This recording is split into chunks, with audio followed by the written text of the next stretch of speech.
விடுகதைக்கு ஆசை upcoming episode. நான் இப்போ தான் புதுசாக வீடியோ போட்டுட்ருக்கேன். வீடியோ பார்க்குறவங்க ஒவ்வொருத்தரும் பார்த்தீங்கன்னா என்னோட சேனலை சப்ஸ்கிரைப் பண்ணுங்கள், பெல் ஐக்கானை கிளிக் பண்ணுங்கள். நீங்கள் பண்ணுற ஒவ்வொரு சப்ஸ்கிரைபுமே பார்த்தீங்கன்னா எனக்கு ரொம்பவே ஹோப்ஃபுல்லாக இருக்கும்.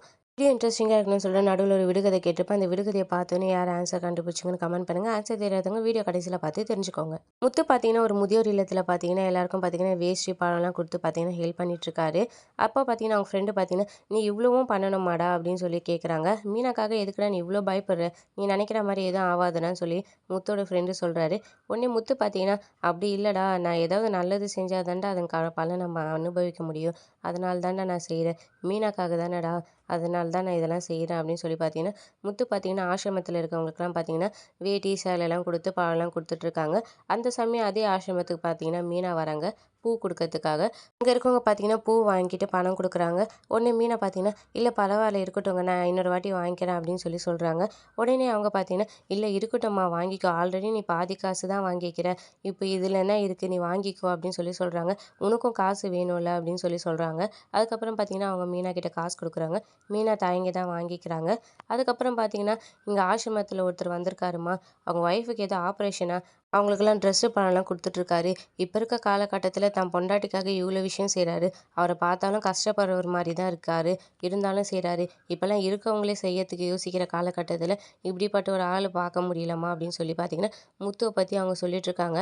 மீனா பார்த்தீங்கன்னா அவங்க யாரை பற்றியோ சொல்கிறாங்கன்னு நினச்சிட்டு எதிர்பாராதமாக போய் பார்த்தீங்கன்னா எட்டி பார்க்குறாங்க. அங்கே பார்த்தா முத்து இருக்காரு. முத்து பார்த்தீங்கன்னா அங்கே ஒரு பாட்டி பார்த்தீங்கன்னா சேலை வாங்காமல் உட்காந்துட்ருக்காங்க. நீங்கள் ஏன் பாட்டி வாங்கலை அப்படின்னு சொல்லி கேட்குறாங்க. என்னால் வர முடியலப்பா, கால் வலிக்குதுப்பா அப்படின்னு சொல்கிறாங்க. அப்படியா பாட்டி, சரி இருங்க நானே எடுத்துகிட்டு வரேன்னு சொல்லிட்டு எடுத்துகிட்டு போய் பார்த்தீங்கன்னா அவங்கக்கிட்ட கொடுத்துட்டு அவங்களுக்கு கால்லாம் அமுக்கி விட்றாரு, பிடிச்சி விட்றாரு. ஊரில் ஒரு பாட்டி இருக்காங்க, அவங்களுக்கும் நான் இப்படி தான் செய்வேன் பாட்டி அப்படின்னு சொல்கிறாங்க. அவங்க அதெல்லாம் ஒன்றும் தேவையில்லப்பா விடுப்பா அப்படின்னு சொல்லி சொல்கிறாங்க. இல்லை இருக்கட்டும் பாட்டி அப்படின்னு சொல்லிட்டு பார்த்தீங்கன்னா அமுக்கி விட்றாங்க. உடனே அந்த பாட்டி பார்த்தீங்கன்னா நீ நல்லா இருக்கணும்ப்பா, தீர்காயுசா 100 வருஷம் நீ நல்லா வாழணும்ப்பான்னு சொல்கிறாங்க. உடனே முத்து பார்த்தீங்கன்னா பாட்டி எனக்காக ஒரே ஒரு ஹெல்ப் செய்வீங்களா, நீங்கள் எனக்காக வேண்டதை விட்டுட்டு என் பொண்டாட்டிக்கு கூடிய சீக்கிரமாக ஒரு ஆப்ரேஷன் நடக்க போகுது, அதில் அவளுக்கு சரியாயிடணும்னு வேண்டிக்கிறீங்களான்னு சொல்லி பார்த்தீங்கன்னா முத்து கேட்குறாரு. உடனே அவங்க பார்த்தீங்கன்னா உன் நல்ல மனசுக்கு எல்லாமே நல்லதாக நடக்கும்ப்பா, உன் பொண்டாட்டிக்கு எதுவும் ஆகாது கவலைப்படாத அப்படின்னு சொல்கிறாரு. உடனே முத்து எழுந்து நின்று பார்த்தீங்கன்னா அங்கே இருக்கவங்களெல்லாம் கையெடுத்து கும்பிட்டு பார்த்தீங்கன்னா வேண்டிக்கிறாரு. எனக்காக எல்லாரும் சாமி கும்பிடும்போது என் பொண்டாட்டி பேர் மீனா, அவளுக்கு ஆப்ரேஷன் பண்ண போகிறோம், அந்த ஆப்ரேஷன் நல்ல விதமாக நல்லபடியாக நடக்கணும்னு சொல்லி வேண்டிக்கோங்க அப்படின்னு சொல்லி சொல்கிறாரு. அங்கே இருக்கவங்களும் பார்த்தீங்கன்னா கண்டிப்பாக வேண்டிக்கிறோம்ப்பா, நீ எதை பற்றியும் கவலைப்படாத, உன் பொண்டாட்டிக்கு சீக்கிரமே சரியாயிடும் அப்படின்னு சொல்லி சொல்கிறாங்க. அதுக்கப்புறம் அவங்க ஃப்ரெண்டு பார்த்தீங்கன்னா டேய் நீ பண்ணுறதெல்லாம் சரிதான்டா, ஆனால் இதெல்லாம் நீ எதுக்குடா பண்ணிகிட்ருக்க, அது மாதிரி நீ நினைக்கிற மாதிரி எதுவும் பயப்படுற மாதிரிலாம் இல்லைடா, இப்போ ஆப்ரேஷன்லாம் ரொம்பவே ஈஸி ஆயிடுச்சு முத்து, நீ எதுக்கு இவ்வளோ பயப்படுற அப்படின்னு சொல்லி சொல்கிறாங்க. உடனே முத்து பார்த்தீங்கன்னா நான் கடவுள்கிட்ட வேணுனா கடவுள் கொடுப்பாருன்னு நம்ம எப்படிடா சொல்ல முடியும், அதுக்கு நான் ஏதாவது 4 நல்லது பண்ணியிருக்கணும்ல, ஆனால் இவங்க எல்லாருமே கேட்டாங்கன்னா கண்டிப்பாக கடவுள் கேட்பாரு. இத்தனை பேர் மீனா மீனான்னு சொல்கிறாங்களே, அந்த மீனா யாருன்னு சொல்லியாவது கடவுள் பார்த்தீங்கன்னா மீனாவுக்கு ஹெல்ப் பண்ணுவார், நான் ஏதாவது நல்லது செஞ்சால் தானடா நான் கேட்குறத கடவுள் செய்வார் அப்படின்னு சொல்லி பார்த்தீங்கன்னா முத்து சொல்லிகிட்ருக்காங்க. மீனா நல்லா இருக்கணும்டா, மீனா நல்லா இருந்தால் எனக்கு அதுவே போதும், அவளுக்கு மட்டும் இது ஆப்ரேஷன் நல்லபடியாக நடந்து எனக்கும் அவளுக்கும் ஒரு குழந்த பிறந்தா வேறு சந்தோஷமே இல்லைடா எனக்கு, ஒருத்தரோட வேண்டுதலை விட கடவுள் நிறைய பேரோட வேண்டுதலை தான்டா கேட்பாரு, அவங்களுக்காக அவங்க வேண்டதை விட அவங்களுக்காக மற்றவங்க வேண்டுறது தான்டா கடவுள் கேட்பாரு அப்படின்னு சொல்லி பார்த்தீங்கன்னா முத்து ரொம்பவே சென்டிமெண்ட்டாக பேசிகிட்டு இருப்பார். ஆனால் நம்மளுக்கே கொஞ்சம் அதை பார்க்கும்போது கொஞ்சம் ஓவராக போகிற மாதிரி தான் தெரியும். டேய் டேய் உங்களுக்குலாம் ஒரு அளவு இல்லைடா, அநியாயத்துக்கு பண்ணுறீங்களேடா அப்படின்ற மாதிரி தோணும். முத்து பேசிகிட்டு இருந்ததெல்லாம் பார்த்தீங்கன்னா மீனா கேட்டுட்டு ரொம்பவே சோகமாக பார்த்தீங்கன்னா அங்கேயே அழ ஆரம்பிச்சிடுறாங்க. அதுக்கப்புறம் என்னங்கன்னு சொல்லி முத்துவை கூப்பிடுறாங்க. முத்து மீனாவை பார்த்துட்டு என்ன மீனா நீங்கள் வந்திருக்கா அப்படின்னு சொல்லி கேட்குறாங்க. இல்லைங்க பூ கொடுக்க வந்தேன் அப்படின்னு சொல்கிறாங்க. உடனே பார்த்தீங்கன்னா நீங்கள் எனக்காக இவ்வளோ கஷ்டப்படுறீங்களேங்கன்னு சொல்லிட்டு மீனா பார்த்தீங்கன்னா ரொம்பவே அழ ஆரம்பிச்சிடுறாங்க. உடனே முத்து பார்த்தீங்கன்னா எதுக்கு மீனா இப்போ நீ அழுவாத, உனக்காக தானே செய்கிறேன், நீ நல்லா இருந்தால் தான் நான் நல்லா இருக்க முடியும், கண்டிப்பாக உனக்கும் எனக்கும் குழந்த பிறக்கும் மீனா, இந்த ஆப்ரேஷன் நல்லபடியாக நடக்கும், நீ வேணா பாரு அப்படின்னு சொல்லி பார்த்தீங்கன்னா சொல்கிறாங்க. மீனா எனக்காக நீங்கள் ரொம்ப கஷ்டப்படுறீங்க, என்னால் அதை தாங்கிக்க முடியல அப்படின்னு சொல்லி சொல்கிறாங்க. என்ன மீனா லூசு மாதிரி பேசிகிட்டு இருக்க, உனக்காக நான் கஷ்டப்படாமல் எனக்காக நீ எவ்வளோ கஷ்டப்பட்டுருக்க, என்னை இந்த அளவுக்கு மாற்றிருக்க, உனக்காக நான் இதெல்லாம் கூட செய்ய மாட்டேனா, நீ எதை பற்றியும் கவலைப்படாத, எல்லாம் நல்லபடியாக நடக்கும் அப்படின்னு சொல்லி பார்த்தீங்கன்னா முத்து மீனாக்கு ஆறுதல் சொல்கிறாங்க. அதுக்கப்புறம் மறுநாள் பார்த்தீங்கன்னா முத்து வீட்டில் உட்காந்துட்ருக்காங்க. மீனா ரொம்பவே டயர்டாக வந்து ஒரு மாதிரி சோர்வாக வந்து பார்த்திங்கன்னா சோஃபாவில் உட்காடுறாங்க. அதை கவனிக்கிற முத்து பார்த்திங்கன்னா "என்ன மீனா ரொம்பவே டயர்டாக இருக்கு" அப்படின்னு சொல்லி கேட்குறாரு. "இல்லைங்க இன்னைக்கு நிறைய வேலைங்க. ஆர்டர் வந்துட்டே இருந்துச்சு. பூ கட்டினது கட்டினபடியே இருந்த மாதிரி இருந்துச்சுங்க. என்னால் முடியல. உடம்பெல்லாம் ரொம்ப வலிக்குது. டயர்டாக இருக்குது" அப்படின்னு சொல்கிறாங்க. உடனே முத்து பார்த்தீங்கன்னா, "சரி மீனா நீ போய் ரெஸ்ட் எடு" அப்படின்னு சொல்லி சொல்கிறாங்க. "உன் உடம்ப நீ பார்த்துக்கணும்" அப்படின்னு சொல்லி சொல்கிறாங்க. அந்த சமயம் ரவி உள்ளே வராங்க. ரவி பார்த்தீங்கன்னா, "ஆமா நீங்கள் ரெஸ்ட் எடுங்க. இன்னைக்கு டின்னரை நான் பார்த்துக்கிறேன்" அப்படின்னு சொல்லி சொல்கிறாங்க. உடனே மீனா பார்த்தீங்கன்னா, "என்ன சொல்கிறீங்க ரவி? அப்படி என்ன சமைக்க போகிறீங்க?" அப்படின்னு சொல்லி கேட்குறாங்க. "சிம்பிளான விஷயம் தான். ஆனால் ரொம்பவே ஸ்பெஷலாக இருக்கும்" அப்படின்னு சொல்கிறாங்க. "நீ சொல்லும்போதே வாய் ஊறுதே. அப்படி என்ன தான் சமைக்க போகிற?" அப்படின்னு கேட்குறாங்க. "பொங்கல் சமைக்க போகிறேன்" அப்படின்னு சொல்கிறாங்க. சரி ஓகே ஓகே ரவி அப்படின்னு சொல்லிட்டு மீனா பார்த்தீங்கன்னா உள்ள ரெஸ்ட் எடுக்க போயிடுறாங்க. இங்கே பார்த்தீங்கன்னா ரவி பார்த்தீங்கன்னா சமையல் செய்யறதுக்கு ஆரம்பிக்கிறாரு. அவரு அரிசி எடுத்து போட்டு பார்த்தீங்கன்னா, சமைக்கிறதுக்காக ரெடி பண்றாரு. அவர் அந்த அரிசி எடுத்து பவுல்ல போடும்போது பார்த்தீங்கன்னா, தூய மல்லி ரைஸ்ன்னு சொல்லி போடுறாங்க. அப்பதான் நம்மளுக்கு தெரியுது இது ஒரு அட்வர்டைஸ்மெண்ட்டுன்னு. வர வர என்னன்னு தெரியல. சிறுகடிக்க ஆசையில நெறைய விஷயங்கள ப்ரொமோட் பண்றாங்க.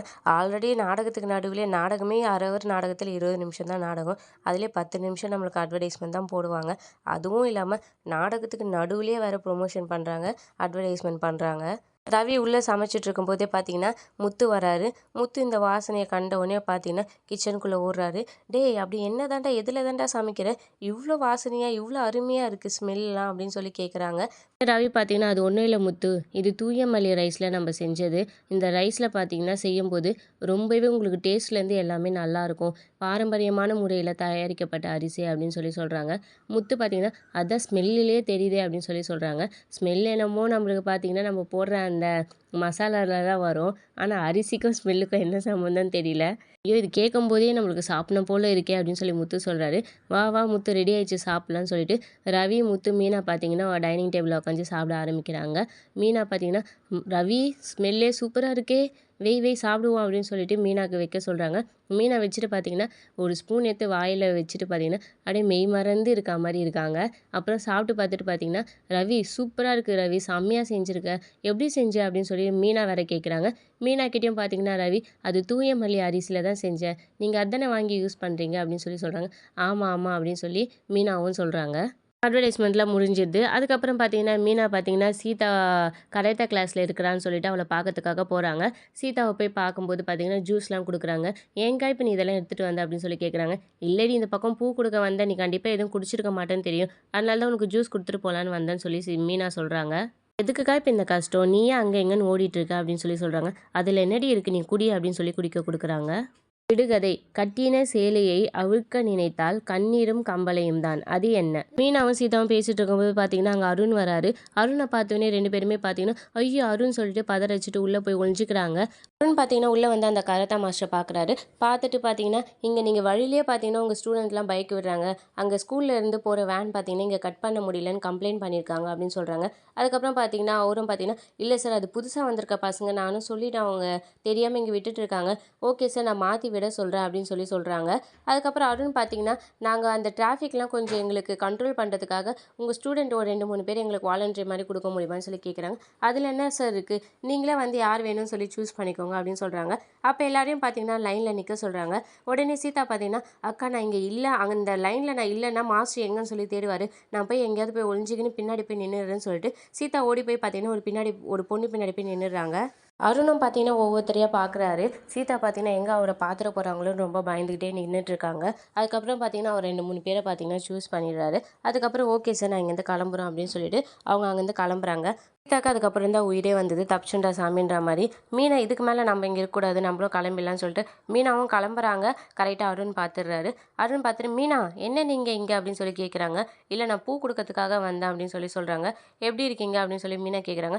"நான் எங்கே நல்லா இருக்குது, அதான் என் பொண்டாட்டியை நீங்களும் உங்கள் வீட்டுக்காரரும் சேர்ந்து கூட்டு போயிட்டீங்களே, என்னை பழி வாங்கிறதுக்காக தானே அவர் என் பொண்டாட்டியை இட்டுன்னு போனார்" அப்படின்னு சொல்கிறாங்க. உடனே மீனா பார்த்தீங்கன்னா, "என் புருஷனுக்கு ஒன்றும் உங்களை பழி வாங்கணுன்ற எண்ணம்லாம் கிடையாது. நாங்கள் கூட்டு போனதுக்கு காரணமே நீங்கள் தான். நாங்கள் கூட்டு போகிற அளவுக்கு நீங்கள் நடந்துக்கிட்டீங்க" அப்படின்னு சொல்லி பார்த்தீங்கன்னா மீனா சொல்கிறாங்க. "பேசுங்க பேசுங்க, இப்போ பேசுகிற நிலைமையில நீங்கள் இருக்கீங்க.